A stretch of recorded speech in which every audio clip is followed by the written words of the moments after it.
Radio Sucesos 101.7 FM presenta su noticiero Sucesos con Milton Pérez y Verónica Larrea. Un periodismo libre para una democracia plena. Los hechos y las opiniones de los sucesos que marcan nuestro tiempo.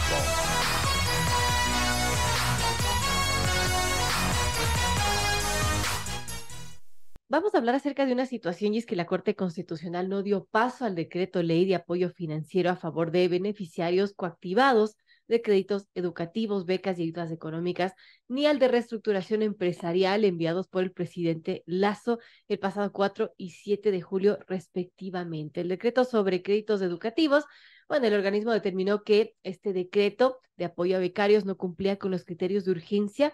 Con 8 votos a favor y 1 salvado, se emitió el dictamen favorable. La Corte reconoció la importancia de esta ayuda para los estudiantes y sus familias. No obstante, consideró que se trata de una reforma que debe ser tratada por la Asamblea Nacional.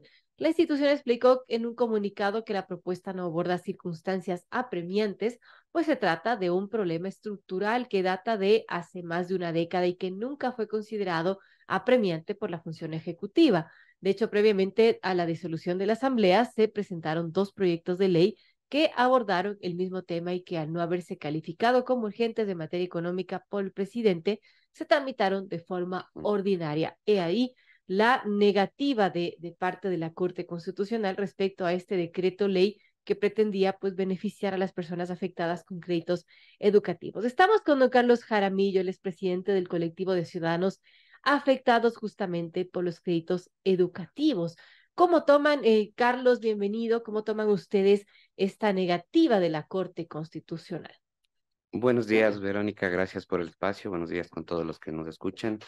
La verdad, para nosotros como colectivo y haber sido la organización que está desde el inicio de este drama que se vivió con la entrada en vigencia del COA, eh, vemos con preocupación, por un lado, y con cierta mezcla de preocupación y de alivio de que no se haya aprobado el decreto, porque para nosotros siempre los grupos vulnerables y siempre han sido prioridad para nosotros que se ayuda a las personas que tienen enfermedades huérfanas, raras. Recuerde, ustedes nos han hecho el seguimiento desde hace muchos años atrás, desde el gobierno de Lenín Moreno, Sí. y siempre ha sido esa nuestra prioridad número uno. Hoy el gobierno incluyó en el decreto ley a las personas con discapacidad, que lo vemos con buenos ojos, y esa es nuestra mayor preocupación, ya que si el decreto se aprobaba, eran los inmediatos beneficiarios de este decreto. Por el otro lado, tenemos el problema de que se subió el techo de capital para el tema de presentación de garantías personales, que siempre fue uno de nuestros problemas. Ya. Lo vemos con buenos ojos y aplaudimos esa iniciativa. Pero nos cambian el tema de la garantía física por 2 garantes. Entonces, las personas que tenían crédito entre rangos de 20 a 45,000, que es el mayor número, ahora tendrían que presentar 2 garantes. Algo que es sumamente complicado, que alguien te presente una garantía personal, porque el gobierno Y eso estaba en este decreto ley. eso está en el decreto, y obviamente el gobierno lo presenta como tan solo con una garantía personal podías acceder al decreto. No, no es tan solo, es imposible. Por eso es que la mayoría de personas garantes de nuestros créditos son familiares o personas muy Claro. allegadas. Entonces, ahí estaba una de las trabas, ¿no? Otra de las trabas es que la tabla de pagos que tiene el decreto sigue siendo poco amigable, no apegada a la realidad. Los pagos siguen siendo altos. Entonces, en algunos casos, las personas pagaban menos con su crédito normal que ahora con el convenio de pagos. Qué curioso. Y bueno, ustedes fueron consultados, Carlos, para este decreto ley, para la elaboración, porque supuestamente es un decreto ley que pretendía beneficiar a las personas que estaban con estos problemas de coactivas por los créditos educativos. Claro, es interesante su pregunta, mi estimada Verónica, y la opinión pública sabe, ustedes saben, nosotros hemos estado atrás de esta lucha, y la última comunicación que logramos ingresar a la directora de gestión de conflictos del Ministerio de Gobierno, con quien estuvimos en diálogos permanentes, fue el 18 de abril del 2023. Resulta que entre estos diálogos, en mayo se presenta el proyecto de reformas, que es algo Aquí tenemos que ser bien claros, mi Ujú. estimada Verónica. Nosotros hemos estado al frente y en mayo se nos hizo a un lado, ingresaron con otro grupo de personas que pertenecieron en algún momento a nuestra agrupación y presentaron el proyecto de ley, el último que presentaron, acuérdese, con la bancada del gobierno a la Asamblea en el mes de mayo, De acuerdo. justo días antes de que se declare ya la muerte cruzada. Ujú. Entonces, los dos proyectos de ley que habla la Corte Constitucional es de las primeras reformas que se aprobaron el año pasado al Código Ingenios, donde se pudo haber incluido todo este tipo de beneficios, pero simplemente entre el Ejecutivo y el Legislativo no nos hicieron caso, no preveyeron la urgencia económica, la vulnerabilidad y el tema sensible, y son las consecuencias que Bueno, y más o teníamos. menos es lo que dice la Corte, ¿no? Ahora les coge la urgencia cuando en realidad cuando presentaron el proyecto no era ni siquiera de carácter urgente en la Asamblea. Claro, usted sabe que tenemos experiencia y cuando sacamos con Lenín Moreno la ley de remisión se incluyó en un proyecto económico urgente para que justamente sea Claro. de aplicación inmediata. Entonces ahora se presentó nuevas reformas a las reformas del Código Ingenios en vista de los problemas que ya estábamos empezando a tener y se disuelve la Asamblea y ahora se presenta un decreto ley económico urgente. Entonces hablemos de que cada cual tiene su responsabilidad aquí. Si usted ve la audiencia pública, la primera audiencia pública para defender el debate, obviamente ellos mismos están diciendo que ya han presentado dos proyectos de ley.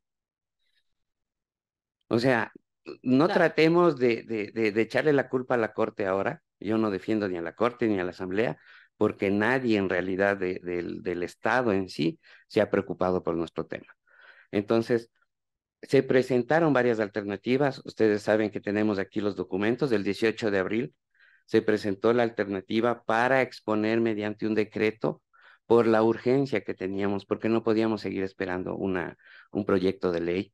Y resulta que en mayo presentaron el proyecto de ley y en junio, como es, se decreta la muerte cruzada y vuelven a presentar Ujú. como económico urgente, pero sin consultar con la ciudadanía.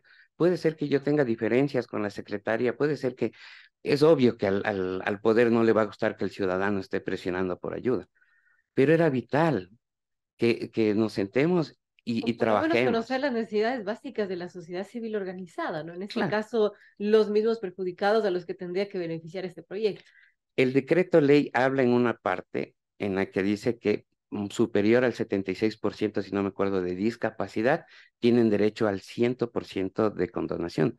El resto tienen porcentajes. Ujú. Verónica, en el gobierno de Lenin logramos el 100% y se beneficiaron más de 80 personas, alrededor de más de 80 personas. ¿Por qué ahora hacemos esta diferencia Ah. como que el que tiene 30% de discapacidad sufre más o menos que el que tiene 50%? ¿Por qué no darles el 100%? Tenemos conocimiento de que el Ministerio de Educación está con un proyecto de inversión de 10 millones de dólares de unas consultorías y aquí estamos hablando de que son 16 millones de dólares que queremos que se condone, no de capital. No estamos afectando al gobierno ni al capital, sino al interés de mora, multas, recargos y gastos administrativos. Entonces, esto se pudo haber hecho antes, mi estimada Verónica. Son 2 años. Y ellos mismos en su defensa en la corte Ujú. dicen, desde el primer día del gobierno hemos trabajado en favor de esto. Entonces, ¿de qué tiempo estamos hablando? De 2 años. ¿Y por qué no le dieron la importancia de vida hace 2 años? Ahí, Es ahí está el... complejo.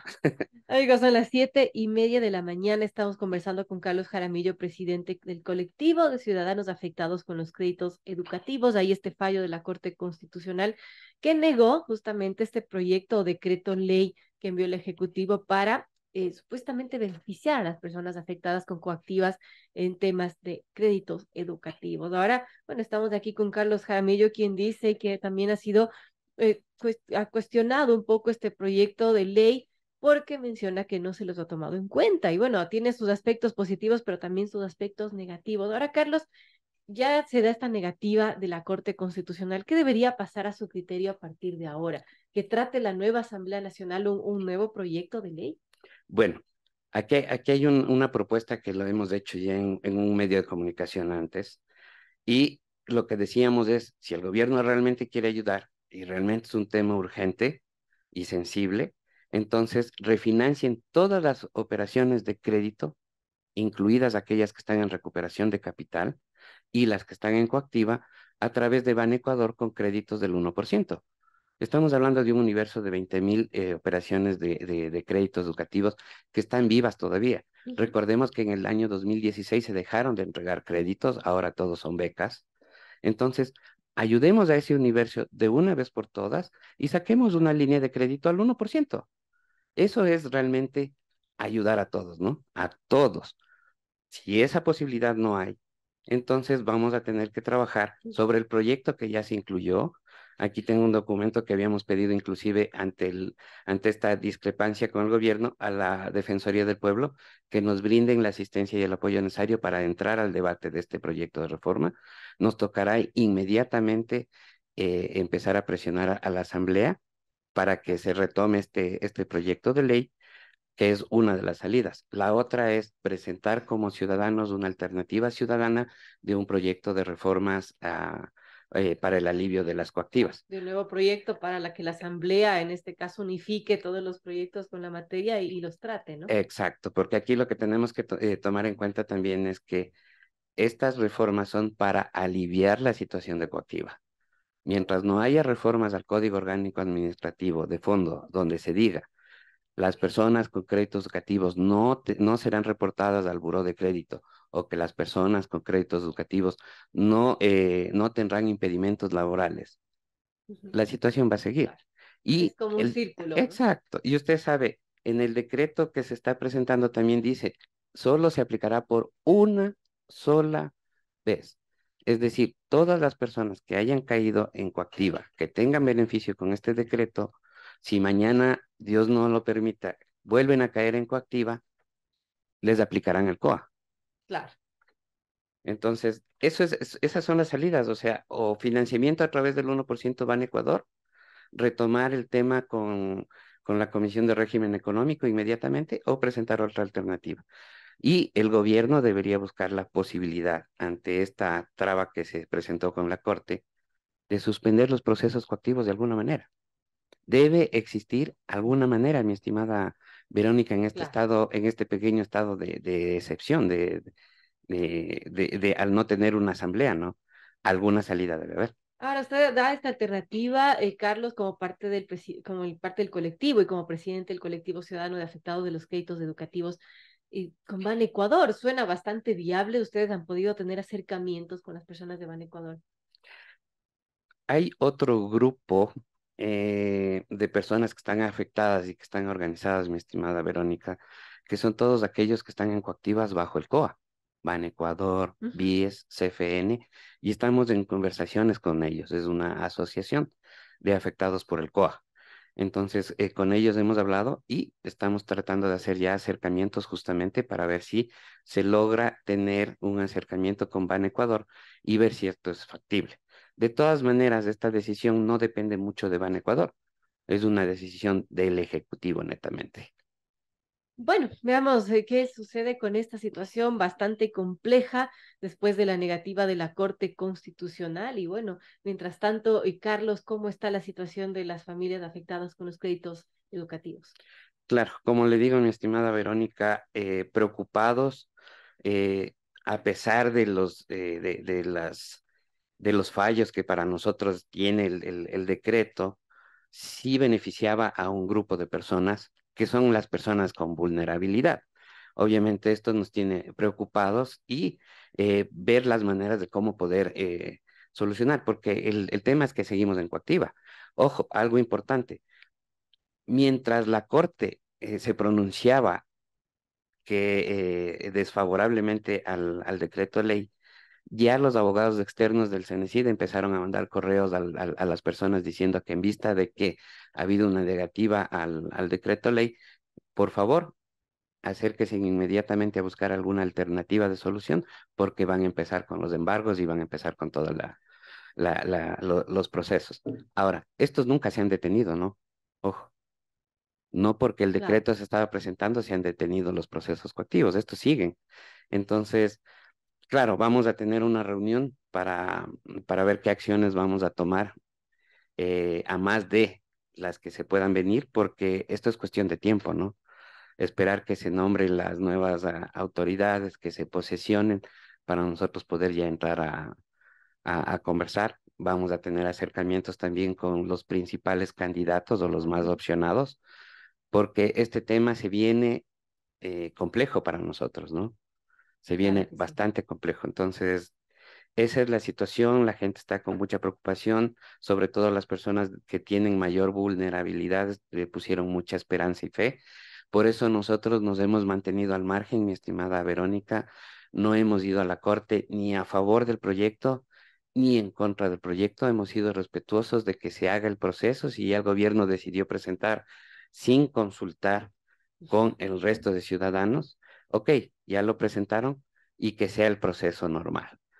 Lo negaron, ok, entonces ahora sí estamos prestos a poder hablar y decir, estas son las observaciones que nosotros considerábamos y cuáles son las afectaciones.